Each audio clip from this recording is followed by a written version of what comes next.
dikejar-kejar deadline ya. Nah, karena topik kali ini bakalan nyambung banget nih sama dunia kerja, apalagi sama kalian yang kerja di perusahaan multinasional gitu.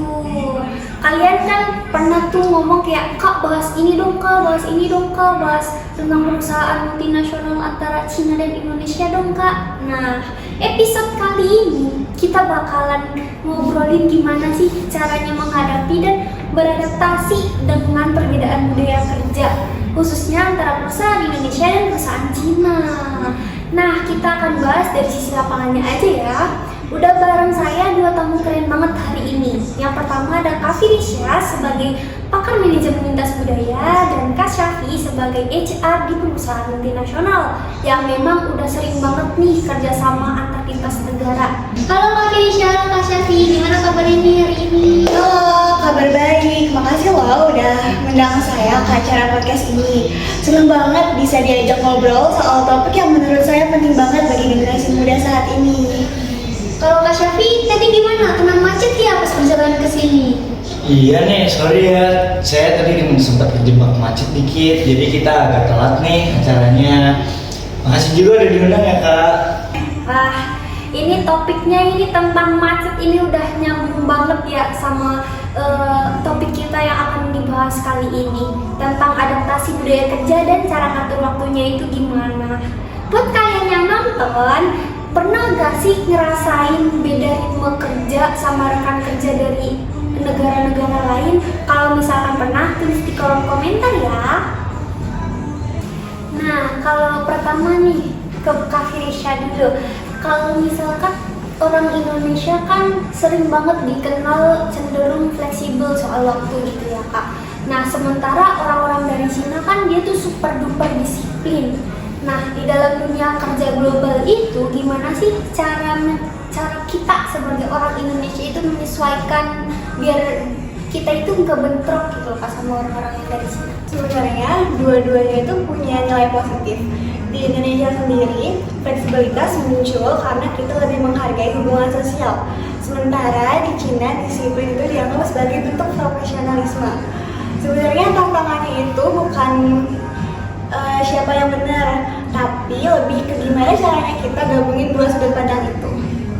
Wah, berarti kuncinya itu bukan di budaya masing-masing ya teman-teman, tapi mencari keseimbangan ya kak?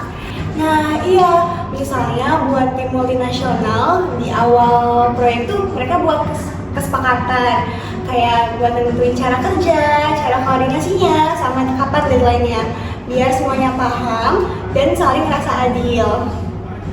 Wah betul banget tuh kak, di perusahaan kami juga kayak gitu. Ada yang namanya team agreement sebelum dimulainya proyek.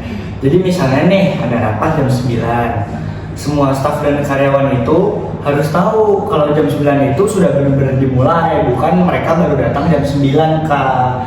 Nah, secara nggak langsung tuh pelan-pelan tuh mereka paham dan bisa menyesuaikan diri di perusahaan kami.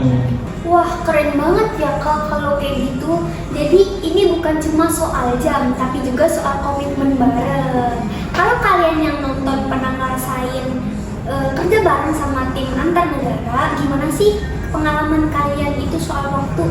Ada yang pernah berdebat nggak atau berselisih paham gitu gara-gara beda persepsi?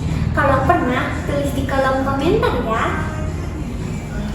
Nah, kali ini kita bakalan ngebahas yang agak tricky nih dan biasanya bikin orang sering salah paham nih, itu soal cara ngomong. Kalau misalkan dari Kak Firisya nih, orang Indonesia kan biasanya cara ngomongnya itu halus ya kak, sedangkan rekan-rekan dari Cina itu mereka lebih ke to the point gitu ya kak. Itu gimana sih cara nanganinnya itu?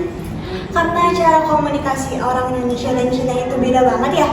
Karena Indonesia itu termasuk high context culture, artinya banyak makna yang disampaikan itu artinya tersembunyi. Sementara untuk orang Cina lebih ke low context, mereka langsung ke poinnya. Jadi untuk solusi dua arahnya, sebaiknya orang Indonesia bicaranya lebih jelas dan tegas. Sementara untuk orang Cina, mereka bisa tambahin sedikit empati dan ubah nada bicaranya dengan lembut sih kak. Kalau misalkan di kantor sendiri itu gimana ya Kak Syafi?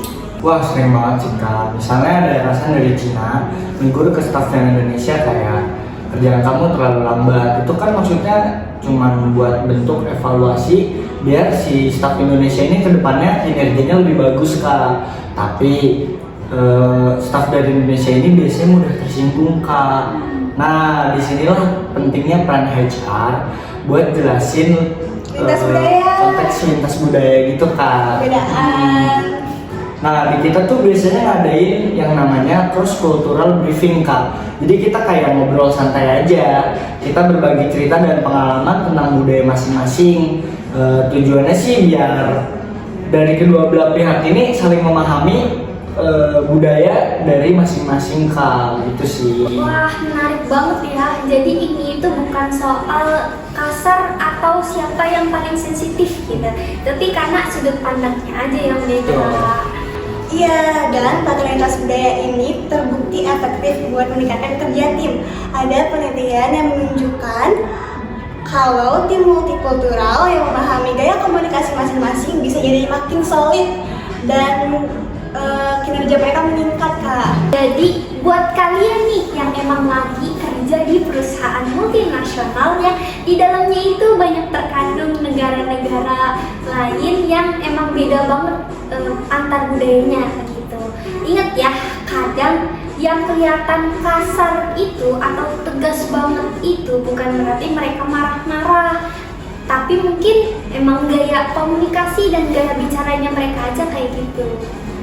Nah, sekarang kita masuk ke bagian paling inti, yaitu soal strategi antar lintas budaya.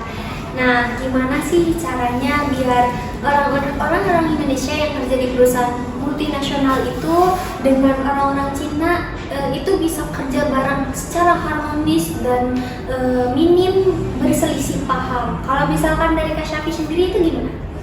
Menurut saya cara yang paling efektif adalah membangun komunikasi terbuka dan kesepakatan dari awal Kak. Jadi setiap orang ini tahu nih ke depannya ekspektasinya bakal kayak gimana.